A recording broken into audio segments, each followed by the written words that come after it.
Okay, students. So we will talk about now noise pollution. You are familiar with this term, noise pollution. Even we sometimes get irritated, right, due to high intensity of sound, right? Okay. Air pollution and prevention of control, right? Air prevention and control pollution act was brought in 1981, right? Air prevention and control of pollution act was brought in 1981, but it was made some change, but amended in 1987 to include noise as a air pollution. Noise as air pollutant, right?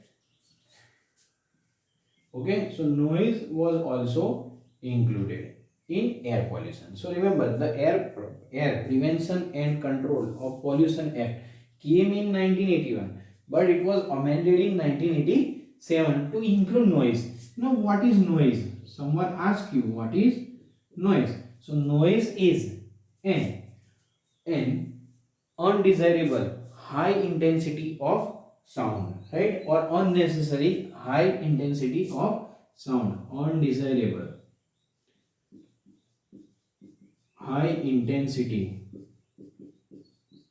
sound is referred as noise. Now you are knowing how this high intensity sound comes in a function, in for entertainment, for making high loud speakers, right? Even many places where there are industries which continuously make a high noise, these are main causes of the noise pollution.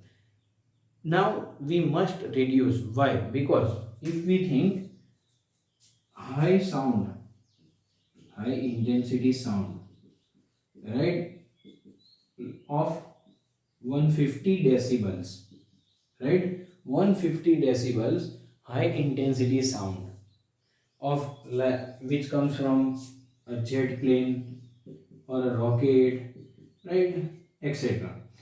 Okay, this high intensity sound can permanently damage the eardrums, can permanently damage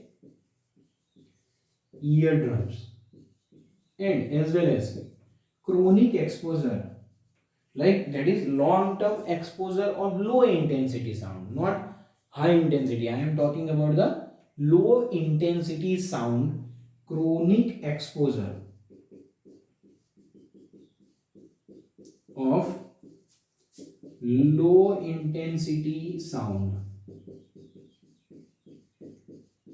right? Chronic means long time, can permanently damage hearing abilities. Permanently damage hearing abilities means we lose the ability to hear, right? Now this brings two types of effects or disorders in humans, that is physiological, right, physiological and psychological disorders in human. Okay, so this is physiological and psychological disorders in humans is caused by this. Now this is a very important thing. What affects or what effects are caused due to the air pollution? It is definitely causing the physiological, means processes of the body, as well as psychological effects on the body. So first one is it causes the sleeplessness, right? Sleeplessness, then altered breathing rate. Okay, sleeplessness, it causes sleeplessness, then altered breathing rate, and ultimately this causes stressing humans. Okay, so if you think about this, it is causing mainly, it is causing sleeplessness, right? Then altering the breathing rate and also the heartbeat, right? It also causes the increase in heartbeats, increased heartbeat, and this causes the stress in humans. Now what we can do for the reduction of this noise pollution? Okay, so we can use sound absorbent material, even we can muffle the noise. Next one, right, there should be strict laws for for the horn free zones like hospitals and schools, right? Limitation in the sound production, use of certain as instruments which can reduce the sound. This can be done to decrease the noise pollution. Okay, thank you. Hello friends, in this video we are going to discuss about the case study of Delhi, right? So let's see a case study of Delhi. Now, if you think about the Delhi, you are knowing that it is a capital of India. Now, Delhi has more population, right? It has very high population, highly populated. When it is highly populated, definitely the automobiles are also more cars. Remember this. If you think about Delhi, it is said that Delhi has more cars compared to the two states. When we combine the two states and the number of cars present in Gujarat and West Bengal, more than that cars are present in more cars than combined number of cars in Gujarat and West Bengal. So see, this is going to cause a very big problem for air pollution. In 90s, right? Delhi was fourth ranked out of 41 highly populated 41 cities, right? Of most populated cities in the world. So this was at the fourth rank. Now, when this data came, what happened? It was the fourth ranked highly populated city. So, public interest litigation was filed, EIL was filed, right? That is public interest litigation was filed, okay, and then due to this filing, Supreme Court came in action, right? Supreme Court censored many strict prohibitions on the to control the air pollution. So government was given some rules by Supreme Court, and to the government when they were given certain rules in 2002, right? The first act which was very important done by the government, that all public transports, right, which are run by the government were made to run on CNG only, that is compressed natural gas. Okay, Now, why CNG is better than petrol or diesel? The question arises: what is the motto to convert the petrol vehicles to CNG rather than petrol and diesel, right? So, when we talk about compressed natural gas, there are many advantages to run on the compressed natural gas. First advantage: it runs most efficiently, right? So, burns more efficiently than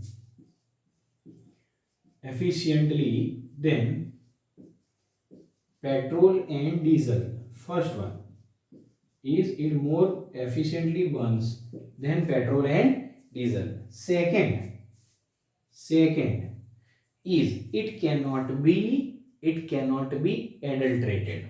First is more efficiently, so that means it is very less remaining unburned, right? Cannot be adulterated. Okay, means it cannot be mixed. Okay, adulterated. Third one, when we talk about the third, it is cheaper than petrol and diesel. Cheaper than petrol and diesel, so it can be economically also important, right? It is going to benefit the consumer.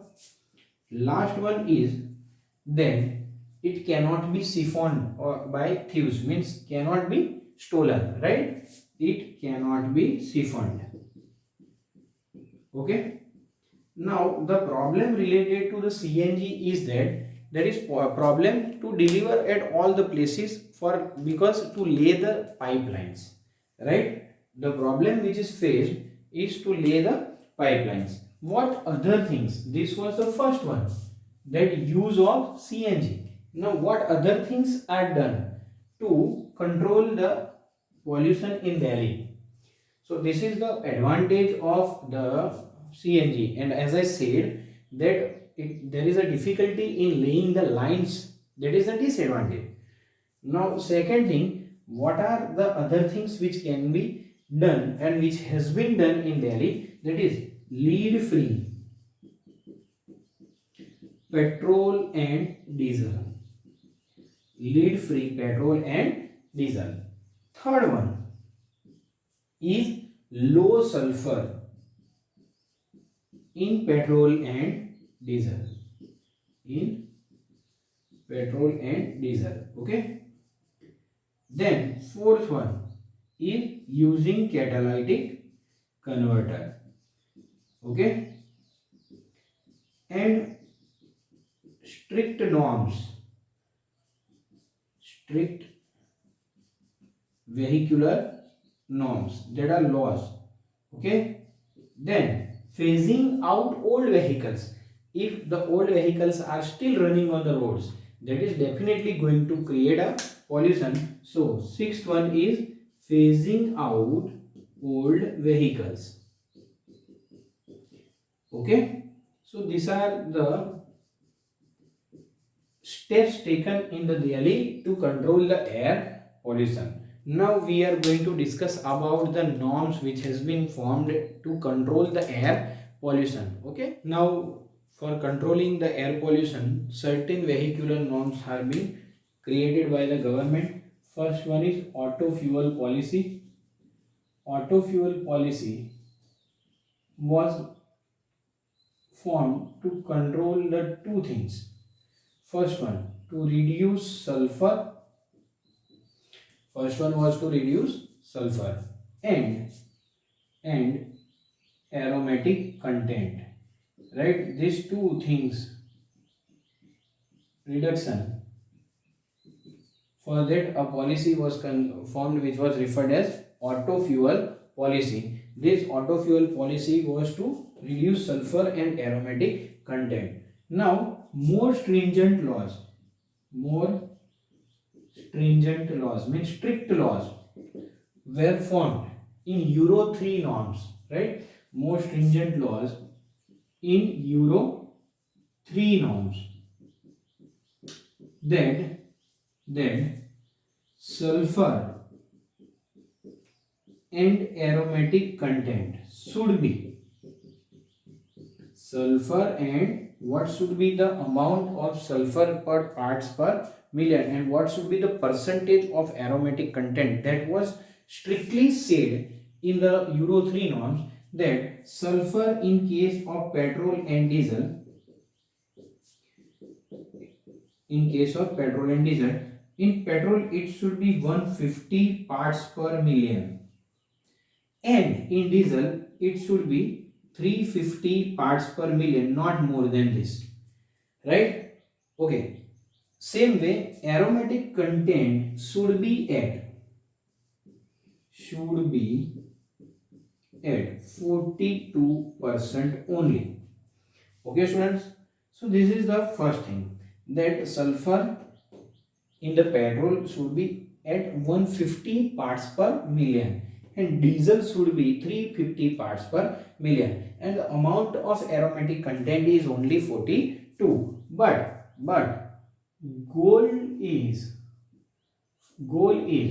right, when we talk about the goal, this goal is to reach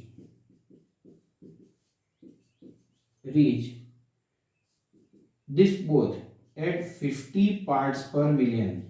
That is, sulfur in petrol is goal is to reach up to 50 parts per million as well as diesel also to 50 parts per million, as well as for the controlling the aromatic content, right, that there should be also decrease. See, in the textbook they have just mentioned the amount or percentage of the aromatic content and it should be approximately the amount is 35%. Okay, so this should be decreased. See, it has been not mentioned that the decrease in the aromatic content, but you need to focus. Goal is to reach up to 35%. Now for this upgraded engines should be also, upgradation engines are required.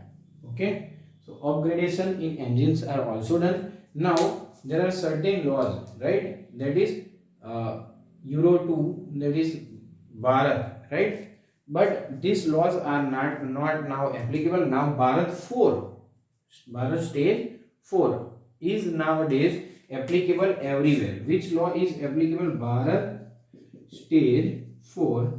Previous ones are not applicable. Bharat stage 4s have been even applicable in all the most of the cities of the India. Thank you.